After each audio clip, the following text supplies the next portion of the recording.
for the week, and of course an interesting discussion we have today on the WebTV Market Review, where we look at developments in the financial and capital markets as it relates to the economy. We all know that this has been a busy period for the healthcare sector, particularly the pharmaceutical companies, and it will be very interesting to see how their operations and activities are also connecting to the market, driving investments and the way forward. This has become very critical, considering the fact that we are navigating one of the biggest, if not most impactful pandemic in over 100 years. And today we have to discuss around the operations in the company and of course the market activities and forecast ahead. Mr. Nnamdi Okafor, Fellow of the Pharmaceutical Society of Nigeria and MD/CEO of May and Baker Nigeria PLC. Good morning and nice to have you, Mr. Nnamdi Okafor. Good morning, it's good to be here. Yes, and with me to engage and do the needful in terms of conversation and questions is Mr. Boason Omofaye, my co-anchor and CEO of Frontier Africa Reports. Good morning, Mr. Boason. It's a Friday morning. Good morning. Thanks for having me on the show, and good morning, Mr. Okafor. Yes. Good morning, Boason. It's good to see you. Yes. Same here. Yes. Same here. Now, in terms of context, for those of you that would need to know, May and Baker was founded in 1944 in Nigeria, and of course became fully indigenous in 2002 in terms of operations. It was listed on the Nigeria Stock Exchange in 1994 and got its International Organization of Standardization, which is called the ISO certification, in the year 2008. So let's begin with Mr. Okafor. One of the most interesting developments that occurred in the preceding financial year was your partnership with Sanofi to boost capacity and your operations, and also to increase your manufacturing capacity, looking at deepening your penetration across the sub-Saharan African markets. You can give us an insight into that and how that has really helped to transform your landscape in operations and the value it's creating for investors in the market. Thank you very much. Sometime in November of 2019, we signed an agreement with Sanofi Nigeria Limited, a subsidiary of French pharmaceutical giant Sanofi, to manufacture 4 of their brands in Nigeria. These products are meant to be sold to the Nigerian market. The process leading to signing that agreement was very rigorous because it took a lot of due diligence and audits before Sanofi France had the confidence to sign on May and Baker to manufacture their brands. Of course, part of that confidence is derived from the fact that May and Baker today has a facility that is world-class, located in Otta, which had WHO certification in 2014. We have been in the business of manufacturing of pharmaceuticals for over 60 years. So this is not a new area for us, and that's part of what's giving confidence to Sanofi. I would say that it's been worth a while for us because not just the volumes that we are doing for Sanofi, it has also attracted a lot of interest from outside of Nigeria. As I speak to you, we have over five requests from international pharma companies to sign us on to manufacture for them. Some of them we are at the final stages of signing the agreement. So I think it's quite an interesting development. Thank you. I mean, nice to hear 5 requests after doing this with Sanofi. That shows how your operations are scaling and expanding, particularly at a time like this where we need the farmers to really come with innovation and development. But Mr. Boason Omofaye, you've heard what he has to say about his partnership with Sanofi and the World Health Organization Certified Center, if you want to make your inputs on this. Yes, I was a young journalist in 1994 when May and Baker got listed on the stock exchange. I think I was just starting my stock market weekly report on NTA. Wow. Then that's nice. I remember that day. I remember that particular day when May and Baker got listed on the stock exchange, quite going down the memory lane out there. That and the enthusiasm with which the market welcomed the companies such as May and Baker, you know, healthcare sector, the management of the stock exchange back then,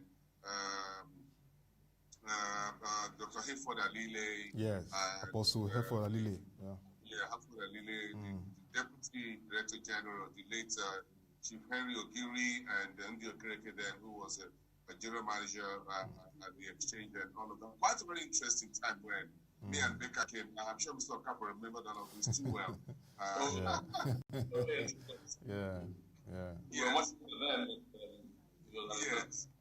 Yes. So we've seen me and Baker as a company that had become indigenous after the foreigners went and tried to hold his forts in the Nigerian space, expand his business. One of those who started water bottling business in Nigeria. I remember this small size water bottle that me and Baker started producing some years ago, diversifying the business.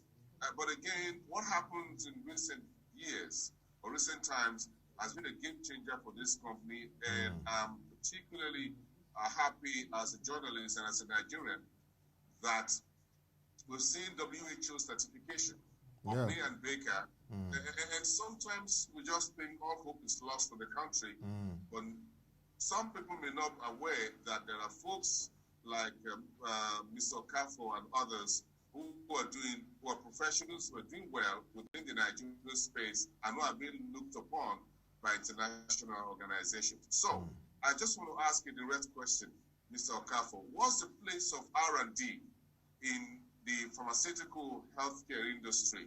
I know it's a big challenge, not just in Nigeria, but across Africa, in terms of investments in R&D that can get us the right medicines, the right pharmaceuticals or farmers that will help us deal with some of the key health problems and issues that we have on the continent.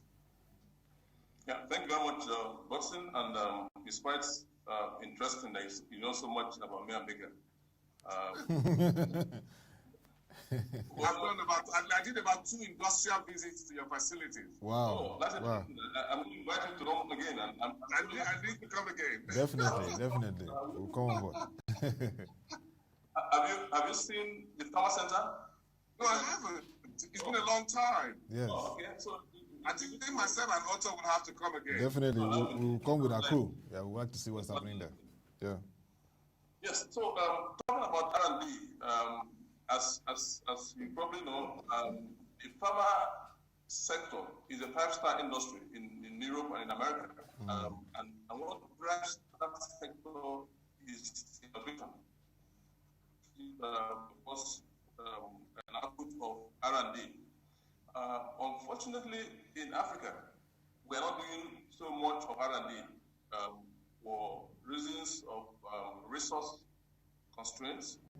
And over the years, we have depended on innovations from Europe and other advanced countries of the world, and we have marketed just generic products, in this part of the world.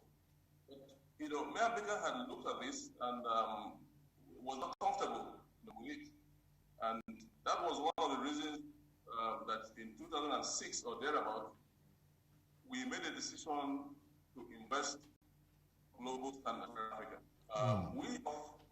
By having a decent, setup, unfortunately, we have not been able to advance to the level that we had planned. And of course, the reasons were obvious. We set up the factory. We needed to ensure that the factory was running well and that it would be commercially viable as we are accountable to our investors. So we had to prioritize our business, over the R&D. Today, I think the business has stabilized, and we are looking at ramping up investments in R&D. And one way we plan to do that is to identify an international partner that we can work with in the area of transfer of technology. We have actually also employed some couple of experts, from India to help Nigerians who are in that unit to build capacity.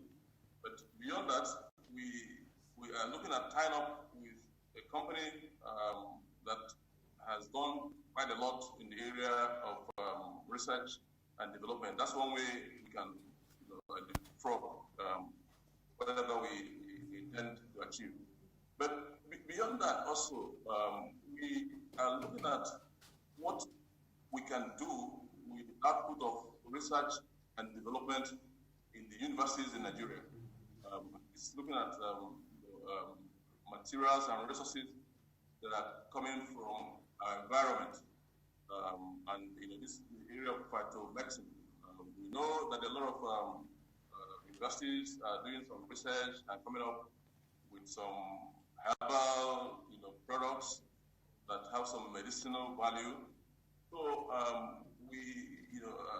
as an offshoot of our strategizing following COVID-19, we are currently setting up a unit where we will dedicate to development of the output of local research in Nigeria. So that's something that we are going to do independent of having any help or any support from outside of Nigeria.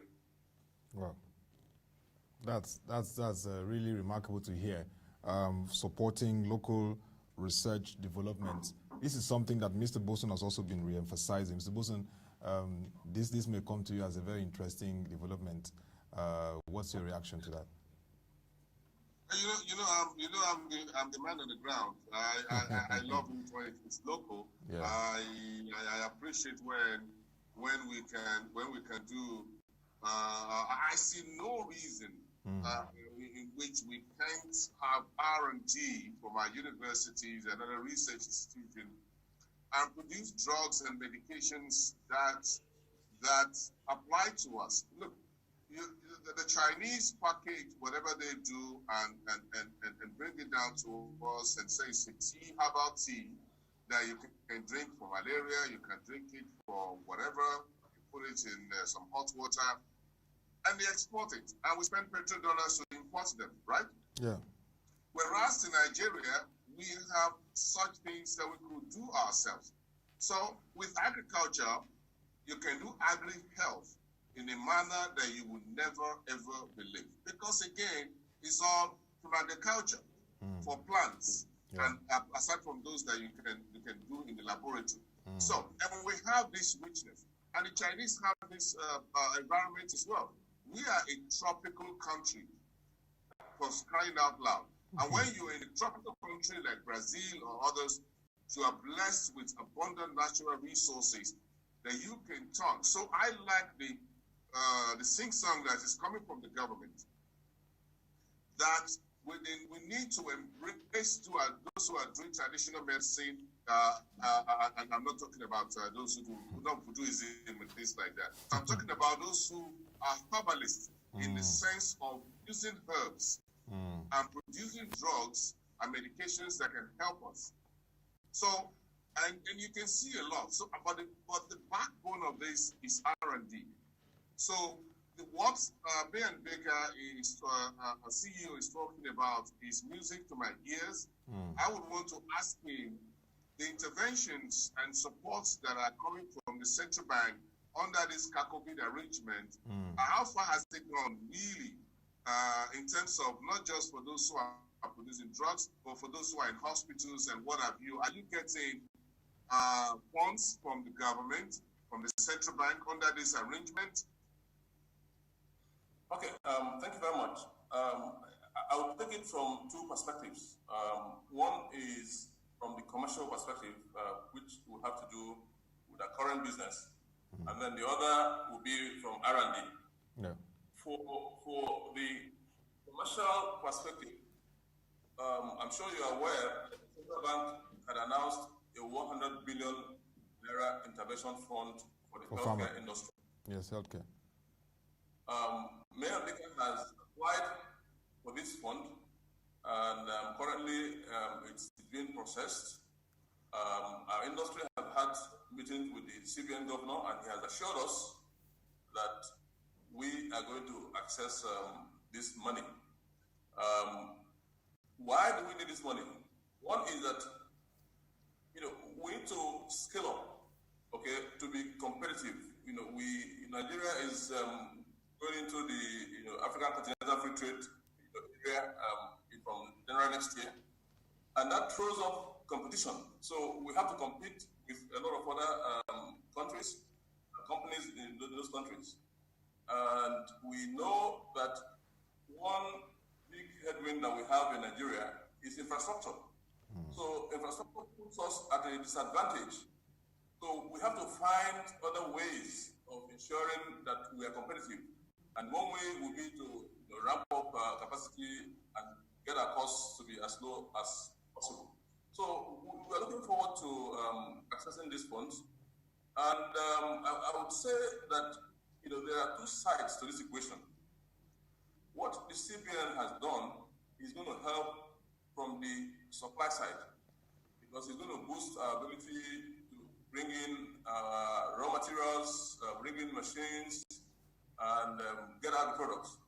But the other side, which is the demand side, is also very critical. And I think that has to come more from the fiscal side. A situation in Nigeria today where over 70% of medicines that are used in Nigeria are imported is not desirable, particularly when the local manufacturers have capacity to do these essential medicines.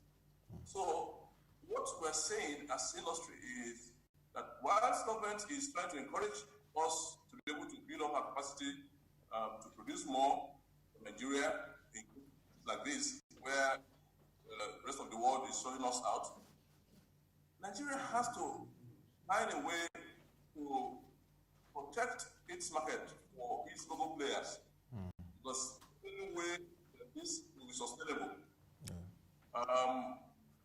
We have proposed the need to have some products on the prohibition list, products that companies or manufacturers in Nigeria can do. We do not have any business having people. We have been making this case in a strong way, and we haven't gotten the kind of cooperation that we need. And I would also say something that is just happening.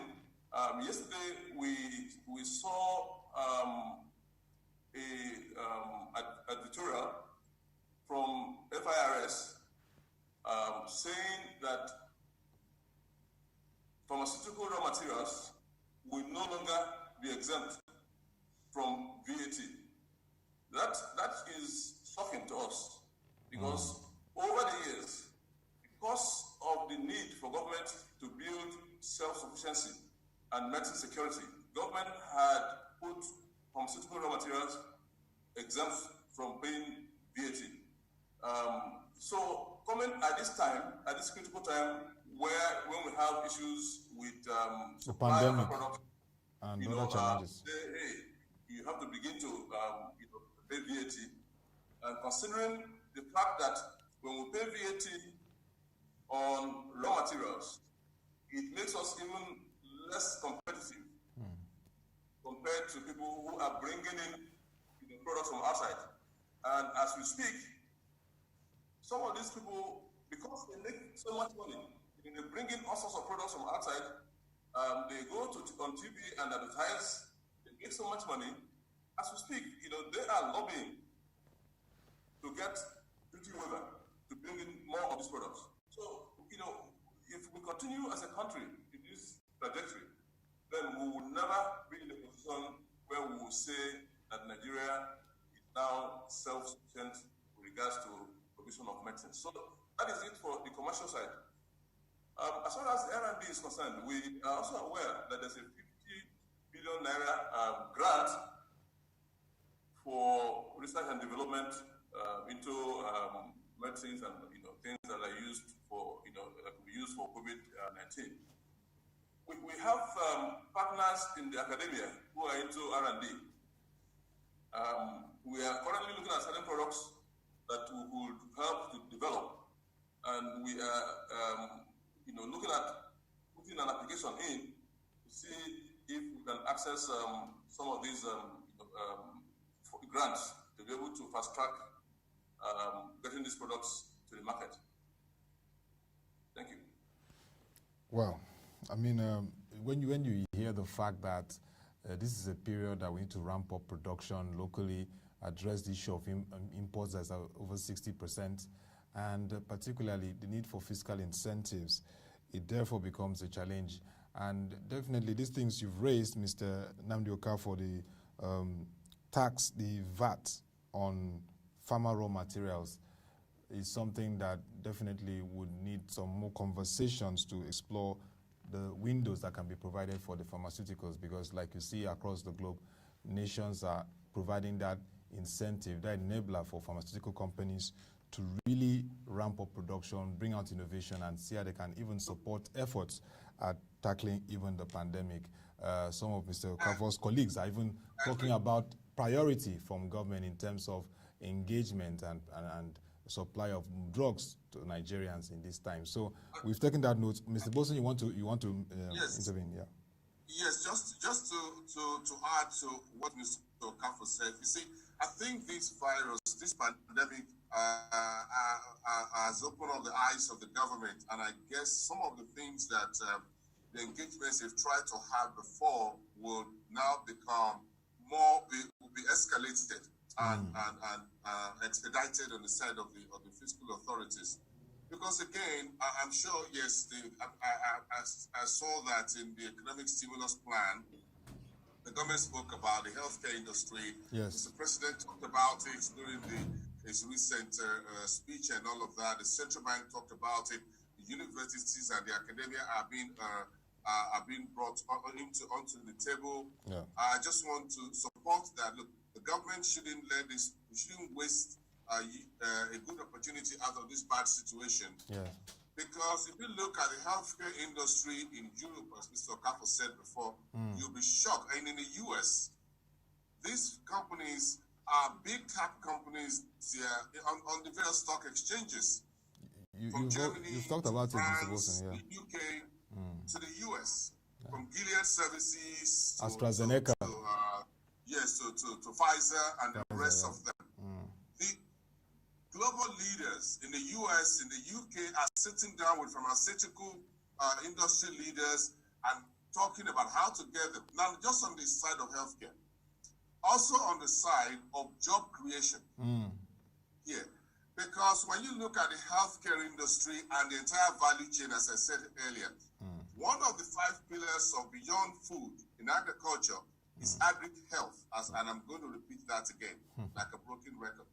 The agriculture sector, if you're focusing on agriculture, there are a lot of plants and herbs, whatever that you can grow. It's not just food like cassava and maize and corn that you can grow. You can grow certain plants in agriculture that is devoted entirely to the healthcare industry for medicines and pharmaceuticals. So if you want to be a farmer, it's not just a farmer does not mean you're growing rice and wheat and barley and things like that. But you can have farmlands that are dedicated to certain plants that will be used like May and Baker, okay, by pharmaceuticals like May and Baker, just as a raw material for them. So we should see agriculture beyond food.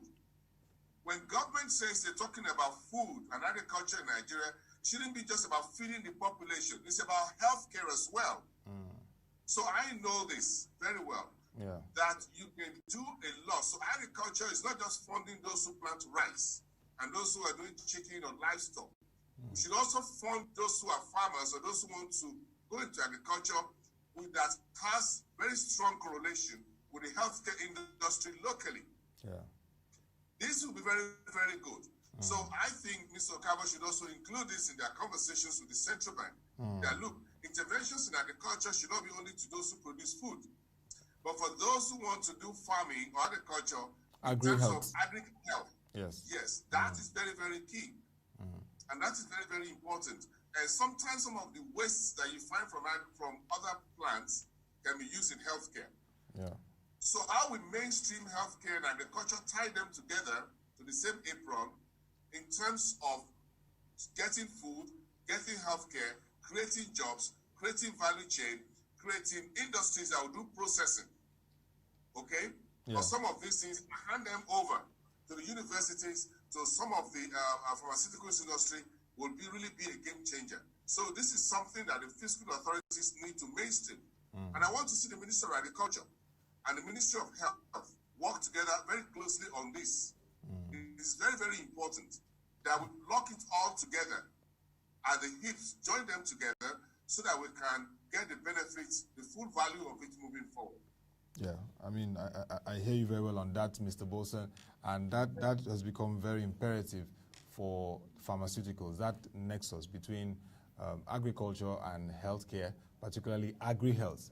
I mean, we have those resources, like you said, tropical region, we can grow most of those herbs, and they can become viable source of health supplements and even build a very healthy population. So, Mr. Okafor, let's look at the financials. Okay, you want to make some intervention? Yeah, I just want to make some comment on this interesting, subject of agri-health. Yes. I think Watson was spot on. Most of the most potent vaccines that you use today in orthodox medicine are from plants. Okay, plants. So, and I give you an example of one of the areas that we're trying to develop in Nigeria. Bitter leaf.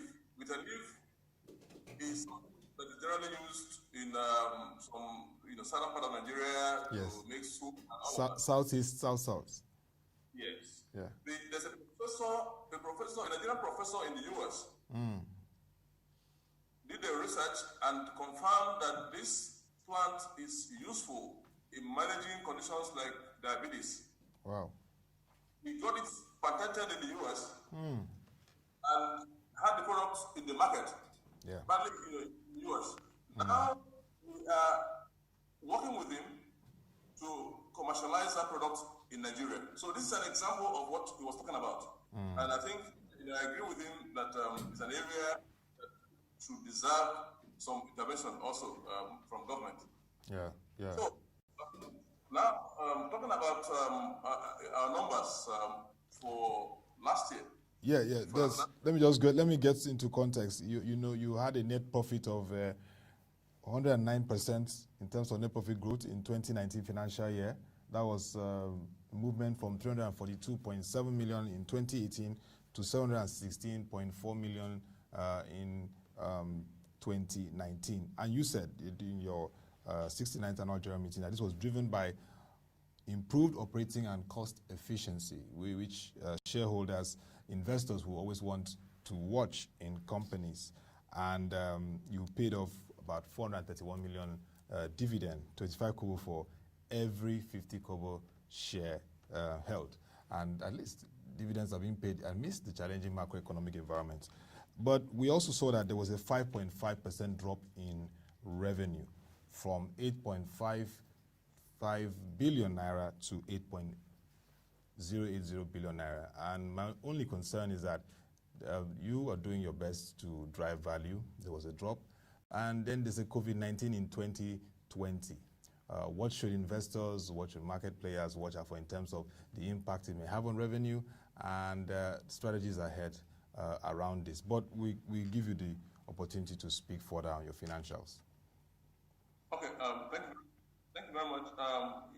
Let me first take the 2019 results, and I would say that we had a decent year. Yes, the top line may have dropped by 5% thereabout. But of course, generally, there was a dip in demand, in Nigeria. So that was a factor.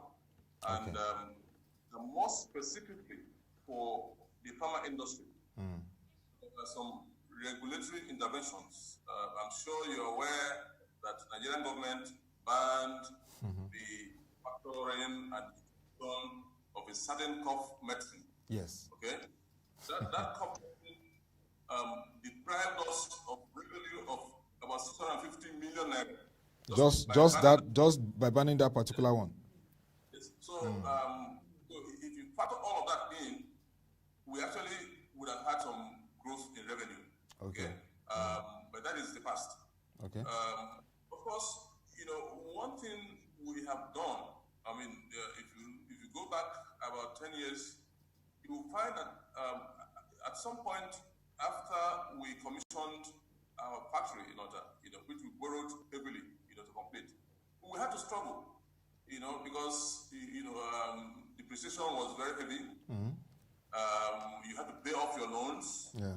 So we found that the only way to go about this is by trying to look at operational efficiency. How do we run this business as best as we can? You know, how do we improve our profits? How do we contain the costs? And that's what we have consistently done over these years. Yeah. And that is at the heart of our recovery today, because today we have a very robust cash flow, and you know, we are ready to now begin to invest in priority area for us, which is in area of marketing, you know, and sales. In the past, we couldn't do. So I think we are well positioned now to begin to grow our top line. Now, looking at COVID-19 and where we are going, I would say that the general belief is that the healthcare industry is best off from COVID-19. But you see, one point I want to make strongly here is that you cannot take away healthcare industry from the rest of the economy. Okay? You know, if the economy is down, then the healthcare industry cannot be buoyant, because people that will patronize you are people who are in the economy. For example, when we had the lockdown, you know, the sales of pharma products started coming down. You know, from the first week of lockdown to, you know, the last week, the sales went down dramatically because people didn't have the money to buy the products. So, you know, the healthcare industry is being hit by COVID-19. People are not going to hospitals for a couple of reasons. One is that some of them don't want to be identified as COVID patients. So they are running away, they don't want to go. And then two is that they don't want to catch the infection in the hospital. So they stay at home and try to see, you know, if they have any ailments or anything, they can pray over, or they can rest and recover. You know, that's what they do. So the demand is still very weak for pharma products. Yeah, pharma products. But for some companies like ours that have taken advantage of the COVID-19 by putting products that are relevant, you know, for that condition, you know, we are a bit better off. So what I would say is that we are having some negative growth on a lot of our products, okay? But there are a few products that we are making some reasonable, revenue on, which I expect will balance out whatever losses we have. Deficit. I think that the impact would just be neutral. You know, I don't see us recording any significant negative growth as a result of COVID-19, you know, in the next quarter. Very optimistic, Mr. Nnamdi Okafor. Talk about 2020 financial year, no significant drop in revenue. Mr. Boason, you've heard what he said about the financials, the analysis, and the fact that there's a weak demand considering the macroeconomic conditions and the challenges. You have a follow-up for this, and I know that you're always concerned for companies around the FX regime and this period, assessing that to carry out operations. I think my final thought will be around how me and Baker and others are trying to navigate the tight foreign currency exchange rates, naira value vis-a-vis the dollar that they need for certain imports. The central bank has been intervening strategically at the investors and exporters window, the I&E window, over the last few years to support local manufacturers to get their raw materials, to get their inputs. They're encouraging banks to also lend to manufacturers that are very critical now, like me and Baker. They've always been critical. You need to stay healthy. You need well-being to do the job everyone is doing. So, how are you navigating this period? How have you gone so far in terms of exchange rate dealing with naira value, FX availability, and the interventions that the central bank has been doing so far across the various sectors in the weekly, sometimes twice a weekly FX intervention? Okay, thank you for that question. I must say that this is a tough one. You know, it's a tough one for us to deal with. And I must tell you that we're not really making any progress with regards to accessing foreign exchange. Of course, the exchange rates have gone up, and the impact on that is that the cost of our input materials have gone up by between 30% and 50%. Unfortunately, we cannot pass on that cost to our consumers for obvious reasons, the kind of business that we're in. So it's taking a hit on our margins. But the major challenge that we have today is that of a situation where 3 months down the line, we might not be in a position to provide some of our products. Because today, we are not able to access foreign exchange. Okay, you know, apart from the fact that if you go to the autonomous market and rates are higher, but I'm just buying what I can buy, because I don't want to have a situation where my products will not be on the shelves. But we are appealing, to the central bank governor, to whatever he can do to have a special a priority window, FX window for the pharma companies. Yeah, so that we can access the forex at reasonable rates, be able to bring in raw materials. If we're not able to do that, then we'll begin to see situations of stockouts of some essential medicines on the shelf in the next couple of months. And that will not be good for Nigeria, recovering from COVID-19.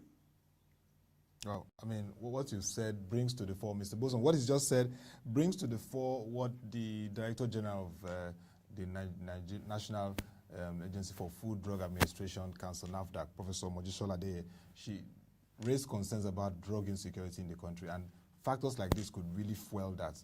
I think it's really important that the monetary and fiscal authorities take note of issues like this and see how they can address it. Particularly, Mr. Nnamdi Okafor raised the issue of VAT on pharma raw materials at this period, and of course, the challenges of assessing FX from the market. It's really issues that have to be addressed, because this period we need drugs, and that leads to what I would like to ask about vaccines now. I mean, the economy can't really reopen. They are looking at vaccines and ways of addressing this COVID. At this point, you've talked about the 50 billion naira grant for COVID and the 100 billion naira intervention, which you've applied for and is being processed. Are there partnerships on ground that can target that in the next 2-3 months we can, or 5 months we can get out vaccines that can address the pandemic, the challenge in Nigeria? What are the engagements like within the industry and partnership with R&Ds? Well, I'm going to disappoint you here by telling you that there's no way that in the next 5, 6 months, even 1 year, you're going to be able to have any reasonable R&D that will give you vaccines in Nigeria. That's not likely going to happen. Somehow, Mayor Baker has interest in vaccines, because we have a joint venture with the federal government of Nigeria for local production of vaccine through a company called BioVaccine. That company, has taken off. We have been engaging the government to try to fast track, the process. It has been slow and sluggish, but I think in the past 2 months, made a lot of progress. And of course, with COVID-19, I believe we're going to fly. So, what we are aiming to do is to set up a factory, in Nigeria, where we can fill and finish vaccines. The race is for us to move quickly. The global research on vaccines for COVID is still ongoing, and probably in the next 8 months, to 1 year, these vaccines will become available. But when they are available, the other issue is, are they available in sufficient quantity to go around the world? And the answer is no. So the capacity to scale up production globally is not there. So if we can race to put up this facility within the next 1 year, I believe we're going to be in a position as a country to manufacture in quotes, to fill and finish, because somebody had already done the research, just have access, to the bulk vaccine, fill it, finish it, and make it available to Nigerians. So that's the best that I see us coming up with in the next 1 year. All right, Mr. Boason, I know you were talking about your closing thoughts, but what would you like to say finally, to Mr. Nnamdi Okafor, the industry, and as it relates to the markets? Because the markets are watching, they are seeing the pest setter company, and Baker and Pharma, giving their thoughts, response, financials, the industry activities, and how they are navigating this pandemic. Yeah, I think he's giving a very good account of and Baker and the entire healthcare industry in Nigeria. I think those points he's raised are very poignant in terms of FX liquidity and availability, exchange rate, the issue around the lobbying by drug importers to get duty waivers. We need to protect the local healthcare industry. So, if what the central bank is doing and what the federal government is talking about with this COVID-19 is anything to go by, I think this is the time now to put our hedges around our local industries, healthcare, our own R&D, our universities and others, and make sure that we come out of this with a more robust and bigger healthcare industries, which will also industrialization process, create jobs, create wealth, pay tax to the government. Give opportunities for foreign importers, alternating paying taxes, putting the money away. Then we've come to the end of the road, and all of us just realize that we've come to an end road. We need to now begin to look inwards. Healthcare, agriculture. You see, if you remember OFA, the Passengers Operation Feed the Nation program, was about, look, everybody get a farm in your backyard, right? So grow some tomato, grow some maize, whatever you can in some okra in your backyard. That is how domestic the healthcare industry is to every country. So whether it is Sanofi or it's AstraZeneca, or the rest of them, the Gilead services in the US, nobody leaves his healthcare sector in the hands of another country. The Indians are taking hold of their own. We are the only country here where we do medical tourism, then we bring the drugs in from abroad, and we just keep forking out our oil money to foreign economies and developing the healthcare sector in India and Malaysia and elsewhere.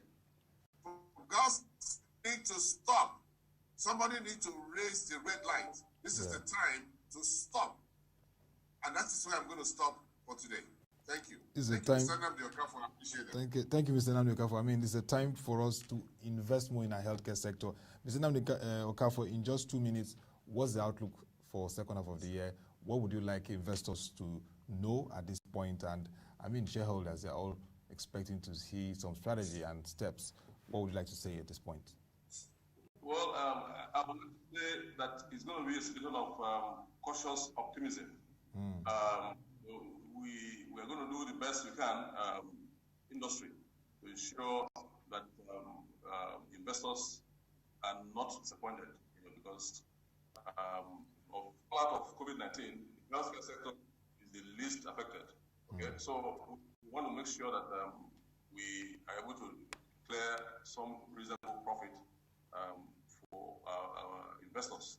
But I would like to close in the same tone that Boason, talked about, and that's the issue of healthcare and prioritizing healthcare.